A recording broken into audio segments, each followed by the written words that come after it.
Hello everyone, welcome back to our Model Context Protocol video series. So in our last video, we had started exploring MCP clients.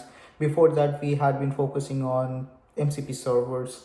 Also in the last video, not only did we explore MCP clients, but we also explored how we can use an LLM instance to create an agent, which makes use of the MCP client to connect to the MCP server, which in turn connects to the application layer, in our case the MSSQL database, and hence allows the LLM agent to query the MSSQL database as needed using the model context protocol to respond back to user entered natural language prompts.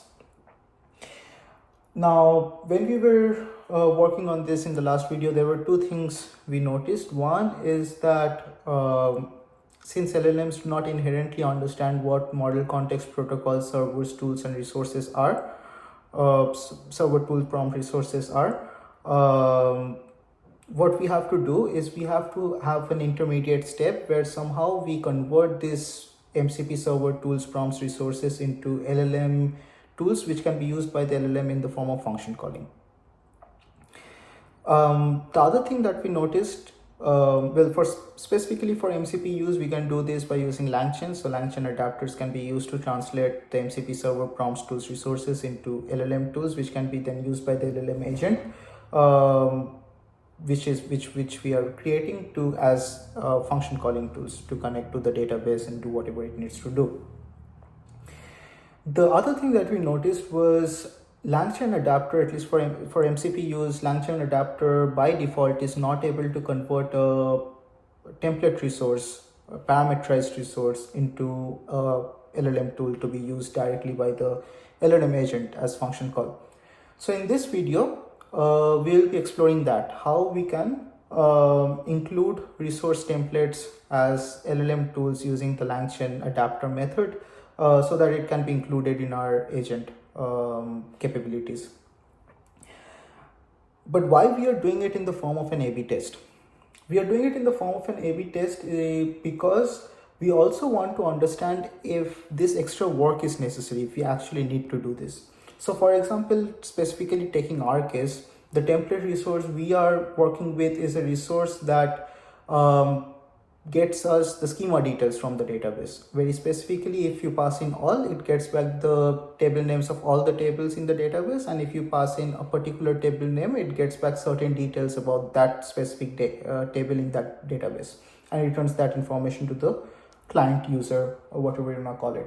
So with the help of this A/B test, not only do we want to see how we can include this template resource, the schema resource, as part of our LLM capabilities in the form of an LLM tool converted from the template resource, but we also want to see how the behavior is different between an agent which has access to this resource, which specifically is used to get details, schema details about either all the table in the form of table names or specific table details, versus an agent which does not have access to this specific resource, but on the other hand, it has access to a tool, which is the execute SQL query tool, which theoretically it can still use to like execute any SQL query to get back some of these details, like what are the tables present in the database, so column names in a table, so on and so forth, right?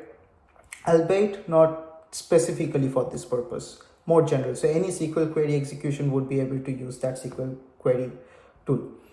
This is why we are doing that A/B test, to not only understand how we can implement template resource tools, but also to see if we actually need to do this, and very specifically for our case, how the schema resource is helping or enhancing our MCP server.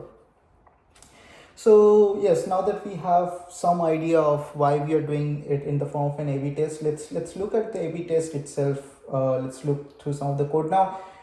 On the coding side, there may be some some code, large chunks of code, but I would say most of it has been written down to create reports. The A/B test results creates two reports. One is a .txt file, which basically stores the entire console log, and another is a .json file which stores like particular results which it extracts from the console log. So all this report generation is also included in our scripts, which makes the scripts look a bit bigger. And then we also have separate scripts. One is used to convert the .txt file into an HTML format, and the other is used to convert the .json file to an HTML format. The idea is the HTML reports are easier for the users, for us to look at, understand what's happening, and we can use this comparison view and the detailed console log view to get an in-depth understanding of how both the agents work.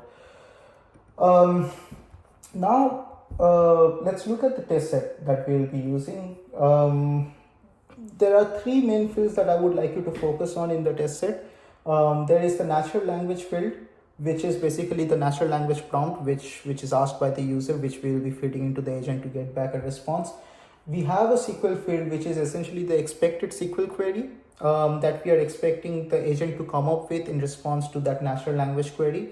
And then we have an expected result field, which we obtain by executing the expected SQL query against the MSSQL database and getting back the data.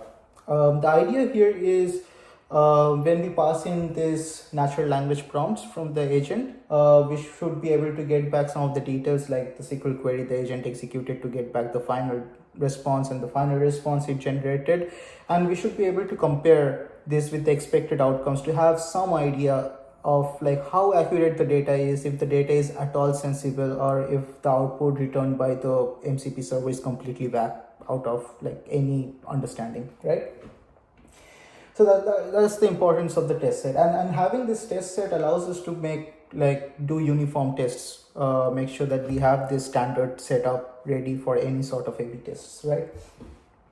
And then we look at the A/B test itself. Again, as I said, this has a lot of code in relation to the report generation, so I'll focus mainly on the core A/B testing part, right?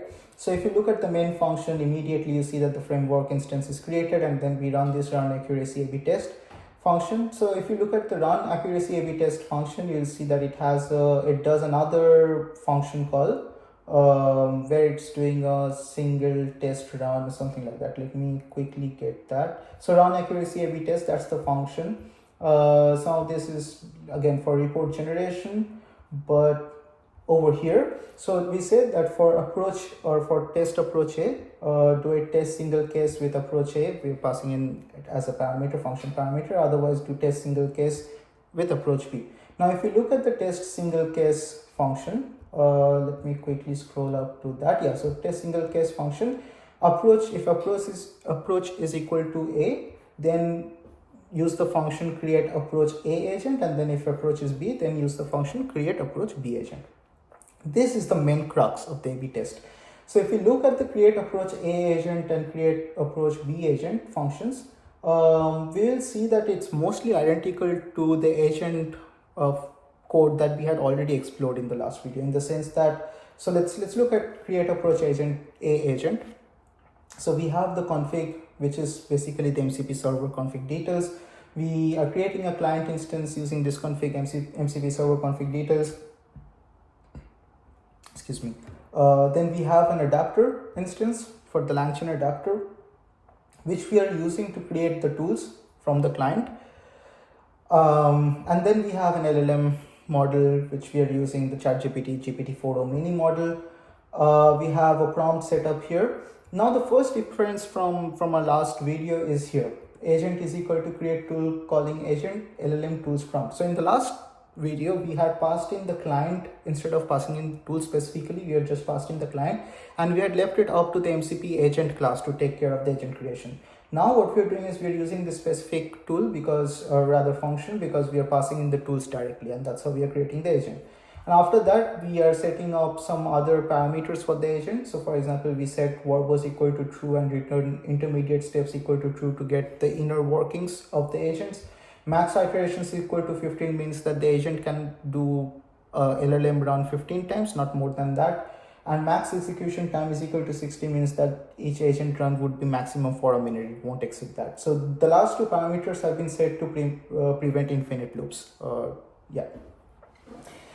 So that's agent that's agent A. Now let's look at agent B. It's exactly the same thing except one single line, which is this: custom tools is equal to await create MCP resource tools client include static is equal to false. So just like before, first we have this MCP-use tools list, which is the list of default tools that is created by LangChain adapter. And then we have the custom tools. So remember, LangChain adapter by default, it does not include any of the template resources to be converted into LLM tools. So approach A does not have our schema resource tool. Again, we'll see it in the logs, but it does not have access to the schema resource tool. But approach B, because we are using this line where we are adding this tool separately, and then we are creating a new list, all tools, which includes the default tools along with this custom tool, which is created from the template resource. And then we are feeding in this all tools list to the agent for the agent creation. So for agent B, we have this resource template tool as well, right? So now that we have an understanding of agents A and B, let's run the A/B test. I will fast forward the test execution, the test execution runtime, just to make sure that the video is of a reasonable length. So here we go. So we can do uv run python A/B tests template resource. So that's running the A/B test. So let's start it.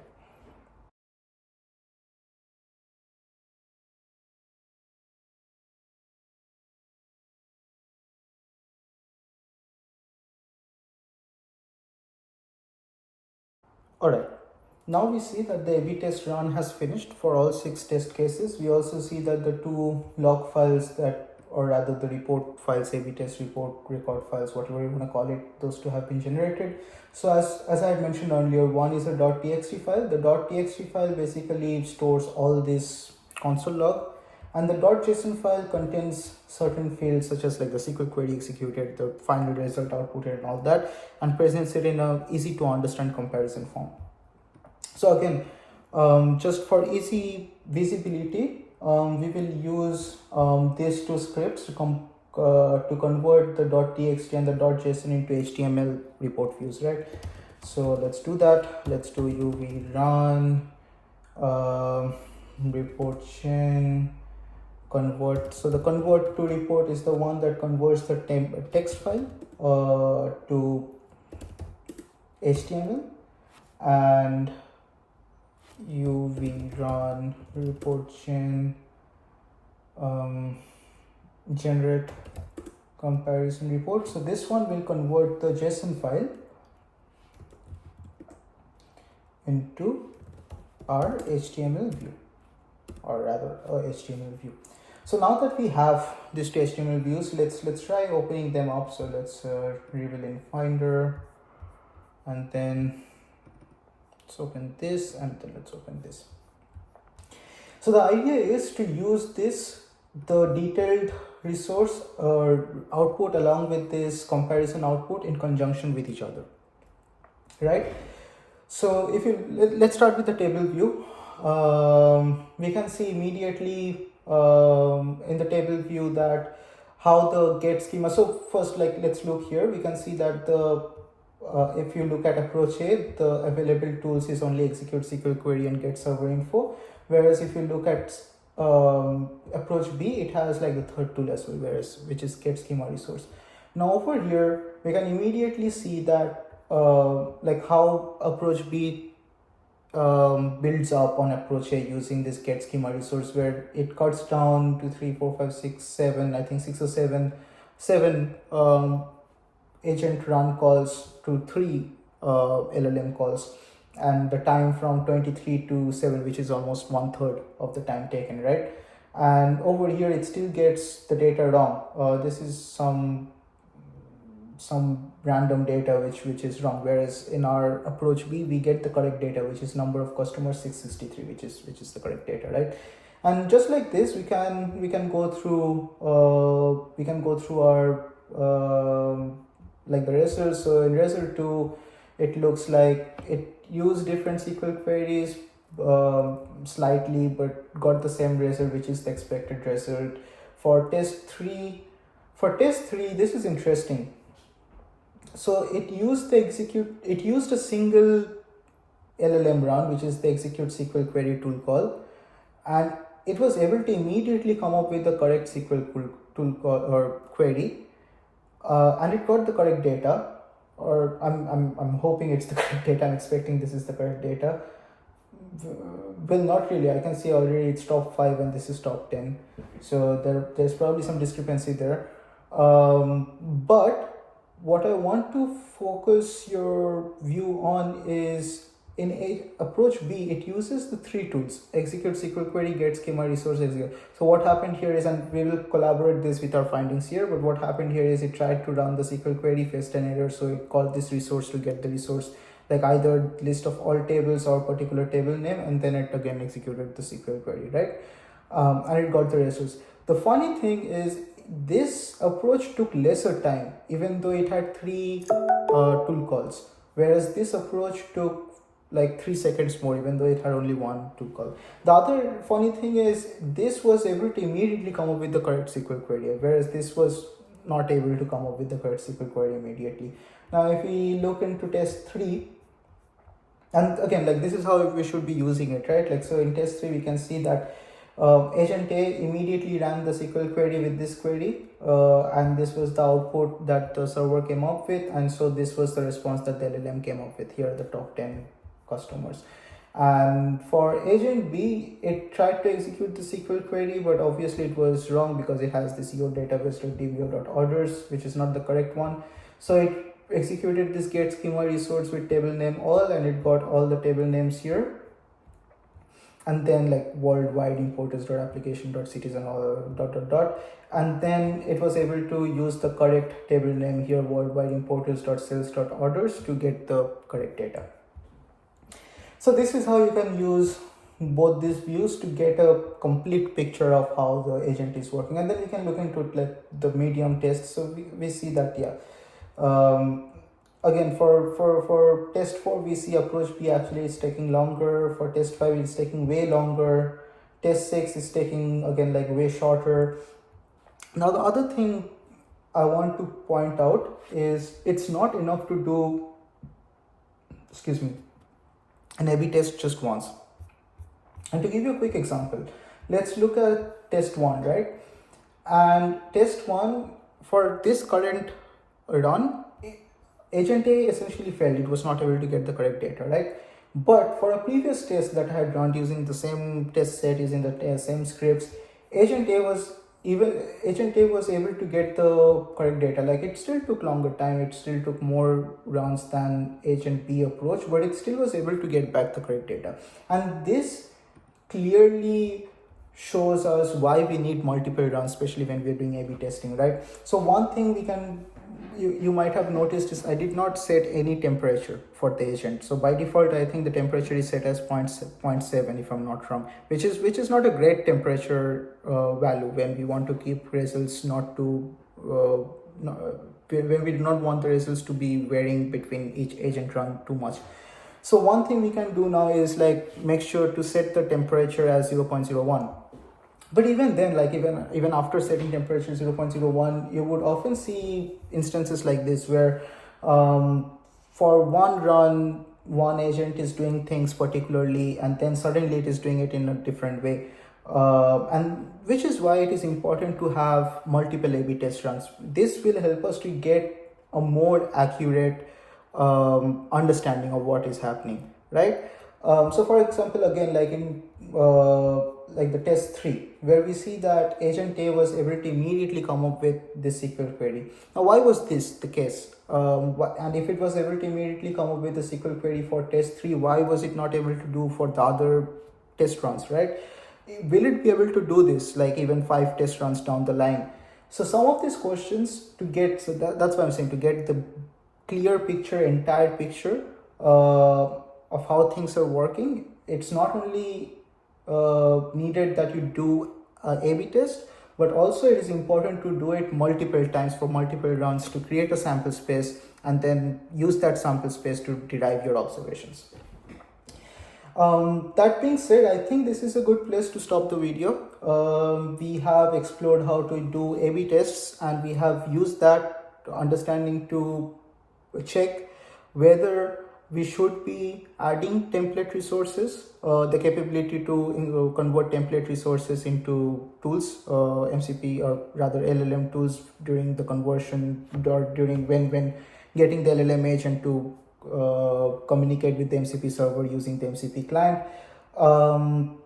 I again, like, this is just one result you're looking. I have done at my end like multiple results which have shown me that usually it is better to have this resource because usually it cuts down time. Again, like, this is the reason why multiple runs are important, right? Like, after 5 runs you will see that for each of this test case, like for example, let's say in this one, right, like this takes longer than 15 seconds, but maybe after 5 runs you will see this was the only case where agent B was slower than agent A. Other 4 times it was faster. So some of this idea is to get some of this idea you would need to do multiple runs. So let's stop it here for today for now. In our last video I had mentioned that we would start looking into prompts as well. In this video let's not do that. What we'll do is, like, we'll start exploring prompts in the next video, and we'll also do an A/B test in the next video to see whether adding prompts significantly affect our agent behavior. Again, similarly like this, we'll do a single test run, but we'll see if adding prompts actually helps our agent or if it's just like no use. Spoilers, adding prompts does help our MCP servers and clients, but we'll do that. We'll get an understanding of that in a systematic manner in the next video. So that's it for now. Thank you again. Talk to you guys later. Cheers. Bye.